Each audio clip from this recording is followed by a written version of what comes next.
করতে পারে, কিন্তু ধর্মগুরুরা রাজনীতি যদি করে তাহলে বিজেপি রাজনীতি করতে দোষ কোথায়? বিজেপি তো ধর্ম নিয়েই রাজনীতি করে। কোনো ধর্মগুরু যদি রাজনীতি করে সে বিজেপির সমপরিমাণই অন্যায় করলো, ভুল করলো। কাজে কেউ যদি রাজনীতি করে ধর্ম থেকে নিজেকে, ধর্মীয় বিধান পালন থেকে নয়, ধর্ম আবেগ থেকে নিজেকে সরিয়ে রেখে রাজনীতি করুক, আমার মনে হয় তাহলে ভালো হবে। আপনার এই ডিএনএন বাংলার একটা খবর প্রকাশকে কেন্দ্র করে বিভিন্ন মানুষ বিভিন্ন রকম কথা বলেছে। আমি তাদের কাছে ধিক্কার জানাচ্ছি এবং এটা তাদের সংকীর্ণতার অভাব। আব্বারা খুব মন দিয়ে শোনেন, জমিয়তে উলামায়ে হিন্দ এই দলটা যিনারা প্রতিষ্ঠিত করেছিলেন তিনাদের লক্ষ্য ছিল মুসলিম জাতির হয়ে লড়াই করার জন্য দলটা করেছিল। তিনাদের লক্ষ্যটা ভালো ছিল। তিনাদের মধ্যে হোসেন আহমদ মাদানী সাহেব বেশার ভালো মানুষ ছিলেন। তিনাদের মধ্যে এই জমিয়তে উলামা হিন্দের পূর্ব ভারতের সভাপতি ছিলেন আল্লামা সৈয়দ আবু বকর সিদ্দিক। তিনার চেতনা ভালো ছিল।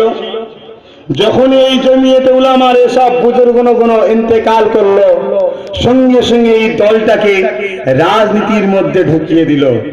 যখন এই রাজনীতিতে ঢুকাতে গেল, পীর আবু বকর সঙ্গে সঙ্গে বলল, না, আমি আবু বকর রাজনীতির প্ল্যাটফর্মে থাকতে পারি না। এই দলটা করা হয়েছিল নিরীহ মানুষের উপরে জুলুম হলে এই দল থেকে সেই মানুষের পাশে দাঁড়িয়ে প্রতিবাদ করা হবে, এজন্য এই দল তৈরি করা হয়েছিল। এই দল বড় বড় উলামারা করেছিল।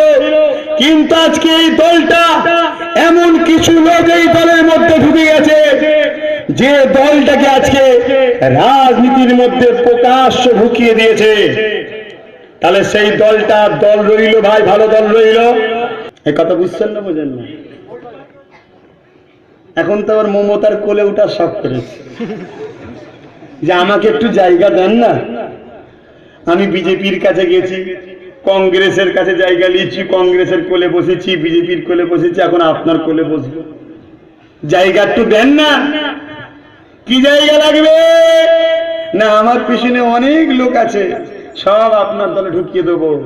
আপনি আমাকে একটা এমপি টেমপি কিছু গদি করে দেন। আমি অনেক ছুটেছি, বসিরহাটে গিয়ে গোহারা হেরেছি, অনেক ছুটেছি, আর ভালো লাগে একটা গদি হবে। এই রাজনীতি যারা করে তাদের সঙ্গে মিশবে তোমরা? ভোট দিতে হয়, ভোট দেবে। যাকে মমতাকে ভালো লাগে মমতাকে ভোট দেবে, যার কংগ্রেসকে ভালো লাগে কংগ্রেসকে ভোট দেবে, যার তৃণমূলকে ভালো লাগে তৃণমূলকে ভোট দেবে, যার বিজেপিকে